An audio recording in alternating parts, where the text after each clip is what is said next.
C'est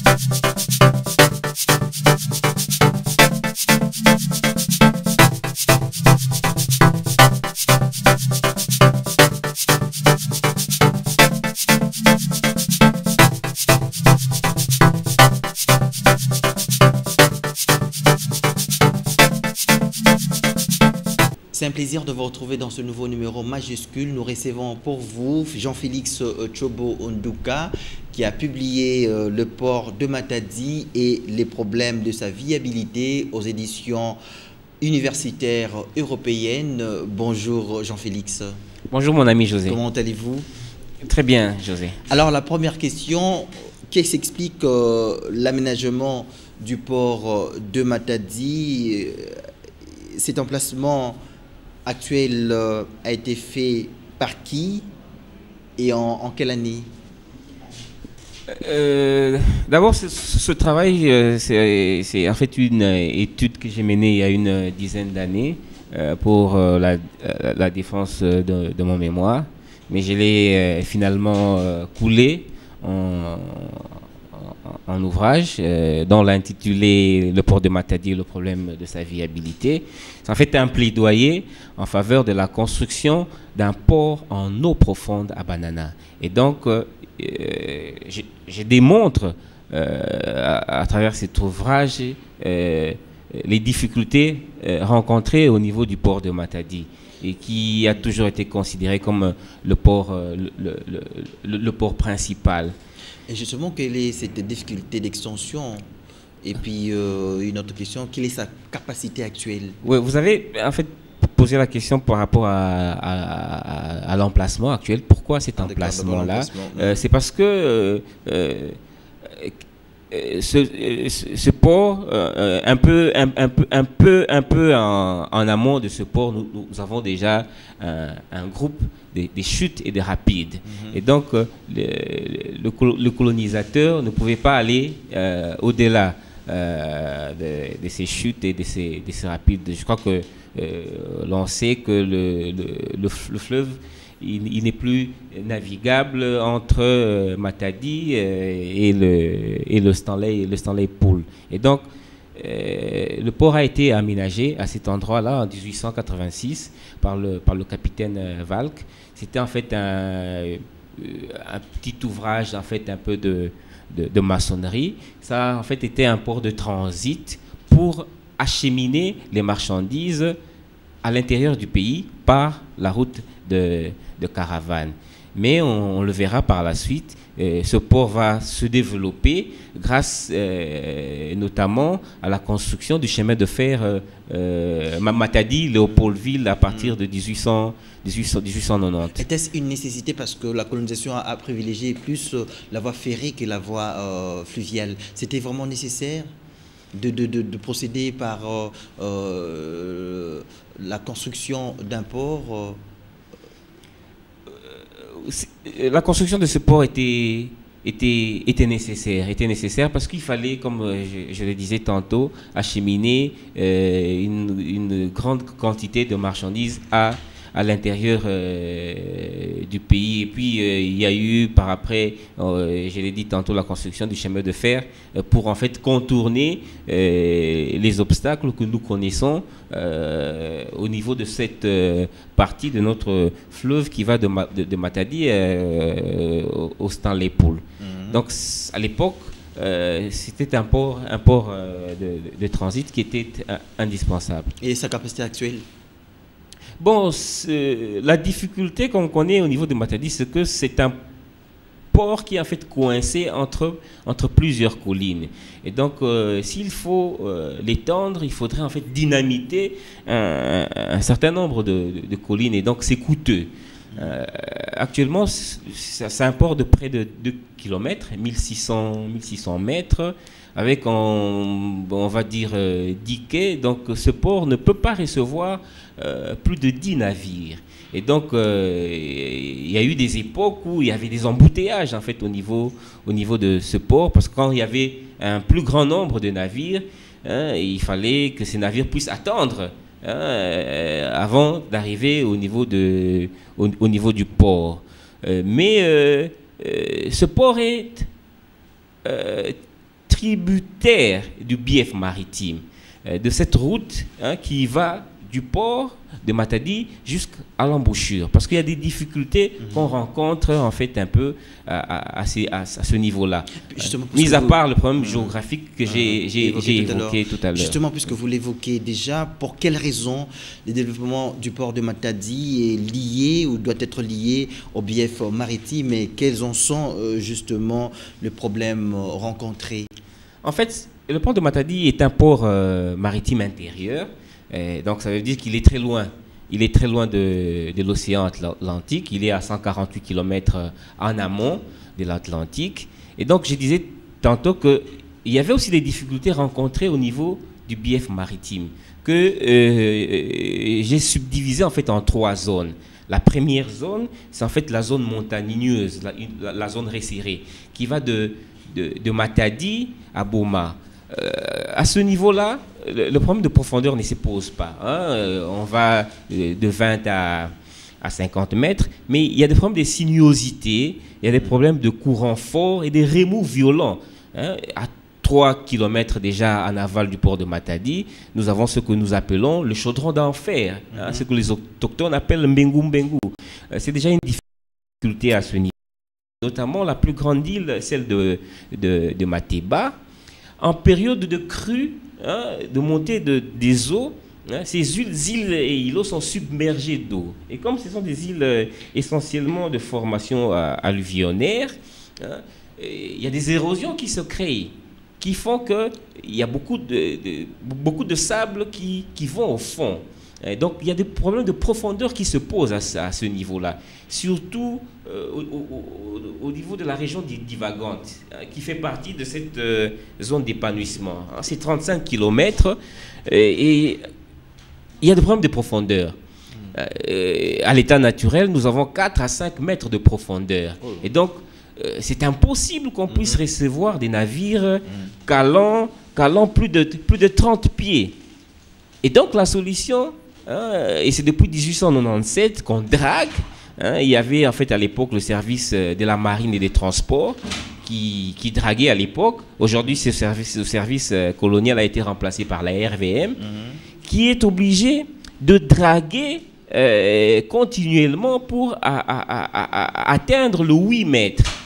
Et ce sont des millions de mètres cubes de sable qui sont dragués. Il faut en moyenne plus de 5 millions de mètres cubes de sable qu'on doit draguer pour atteindre les 8 mètres, parce qu'à l'état naturel, on a 3, 4, 5 mètres.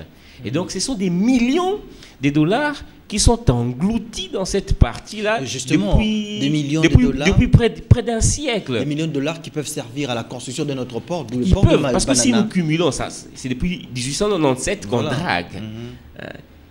Et il faudrait des dragues. Les dragues coûtent cher, 15 à 20 millions de dollars. Une drague, il faut des carburants, il faut des lubrifiants, et tout ce qui va avec, le personnel. Parce que je le disais tantôt, il y a une grande société qui existe à cause de cela, la RVM, la Régie des voies maritimes. Parce qu'il faut draguer. Et donc, une grande difficulté à ce niveau-là. Au niveau de la 3e zone, la zone de l'embouchure, à 28 km, le problème ne se pose pas. Le problème de profondeur ne se pose pas parce que le fleuve redevient unique, il y a un bras unique qui va déboucher jusqu'au niveau de l'embouchure. Et donc au niveau de la baie de Banana, c'est un site idéal pour arriver à construire en fait ce port en eau profonde. Ce port qui va naturellement donner directement et sans problème à l'océan. On aura le temps de parler de la région divagante, mais revenons un peu à l'histoire, puisque la construction justement de ce port de Matadi est liée à notre histoire coloniale. J'aimerais savoir quel est le rôle de Stanley dans le développement de ces ports et du bief maritime. Non, bien entendu, ce sont ces collaborateurs qui ont eu en fait à aménager ce port. Nous savons en fait un peu le rôle que Stanley a joué dans ce pays.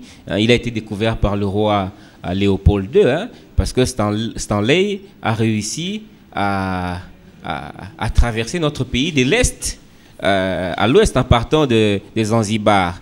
Alors que Diego Cao, en 1482, a fait la tentative, il s'est arrêté au niveau de l'embouchure, il est revenu 3 ans après, en 1485, il a essayé de remonter le fleuve, il n'a pas réussi à cause notamment des rapides et tout.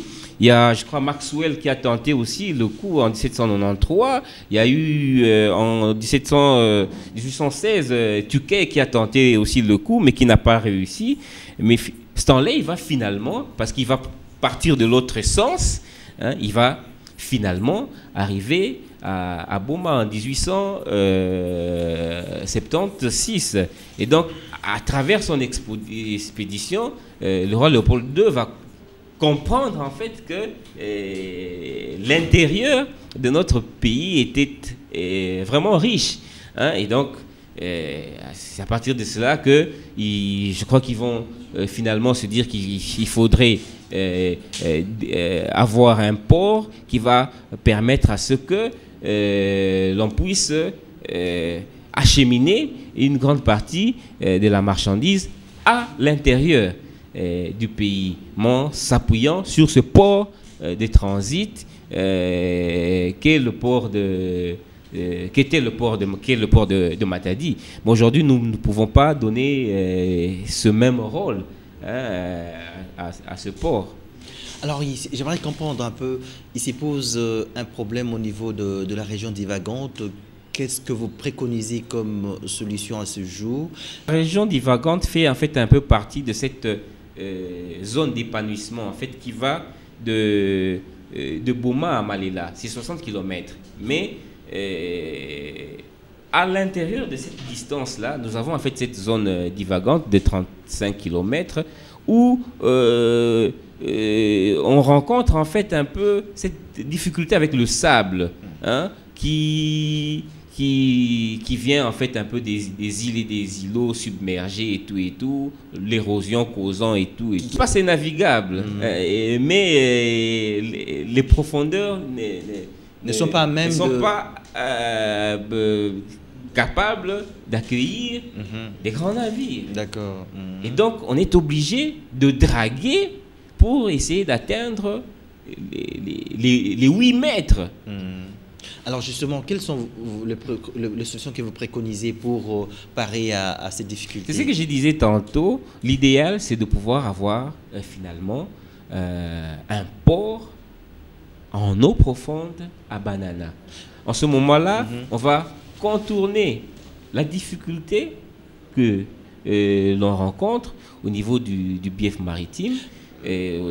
Dans cette partie que nous avons appelée la région divagante. Mais je l'avais aussi dit tantôt, on ne sait pas étendre le port de Matadi parce que coincé entre plusieurs collines.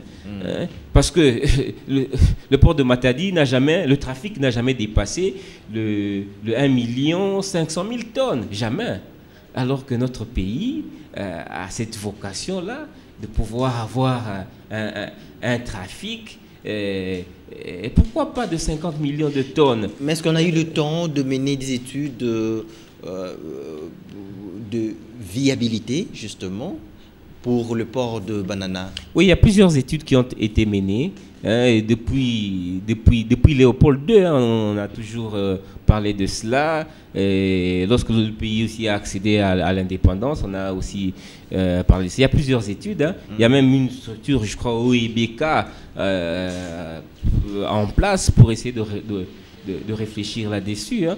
Je crois que dans les années 70, il y a des Japonais qui avaient en fait un peu financé ce projet-là, hein, dont nous avons en fait un peu un ouvrage, le pont Maréchal. Le pont Maréchal n'était qu'un ouvrage en fait qui faisait partie de ce projet port en eau profonde. Parce que on doit avoir un schéma de fer route-rail qui part de Port-Franqui. Alors le projet s'est arrêté à mi-chemin. Il est beau jusqu'à l'embouchure. Et le projet s'est arrêté à mi-chemin. Parce que si vous regardez bien le pont Maréchal, c'est un pont route-rail. Le projet s'est arrêté à mi-chemin. Le pourquoi, il faut poser la question à ceux qui ont eu la direction de ce pays, hein, notamment le président du Sénat actuel, qui était le Premier ministre à l'époque, M. Léon Kengwa Dondo. Et puis, il y a ceci. C'est vrai qu'on envisage aussi, il s'est dit qu'il y a lieu de jeter un pont entre Kinshasa et Brazzaville. Quel impact entre la construction du port de Banana et le pont qu'on devra jeter entre Kinshasa et Brazzaville? Qu'est-ce que ça va en quoi nous allons bénéficier? Oui, sincèrement, si on jette... En quoi ça nous est profitable? Sincèrement, si on jette ce pont... En termes de bénéfices. Ouais, sincèrement, si on jette ce pont aujourd'hui, le pont Kinshasa-Brazzaville, qui n'est pas mauvais, hein, soit dit en passant, mais si l'on jette ce pont aujourd'hui, alors que nous n'avons pas un port en même de faire face au port de Pointe-Noire, et qui est ce port qui est ouvert à l'océan Atlantique, nous serons perdants. Parce que je vois très mal quelqu'un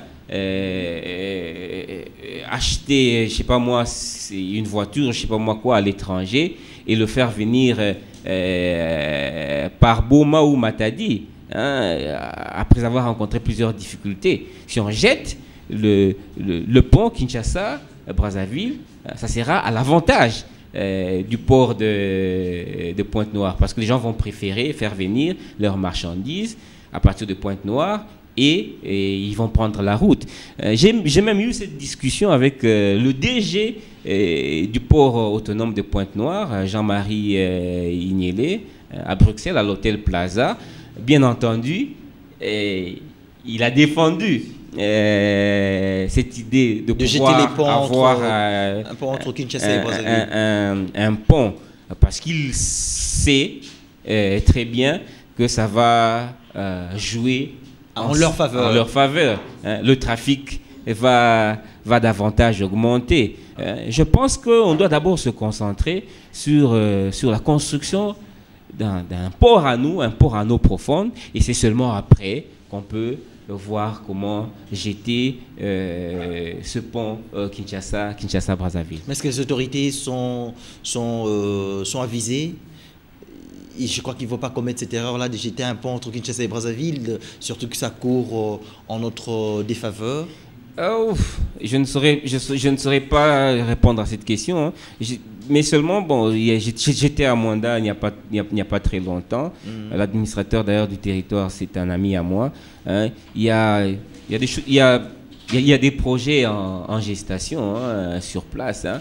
Mais dernière question, on a parlé de port de Matadi, et puis on a évoqué la construction peut-être prochaine du port de Banana.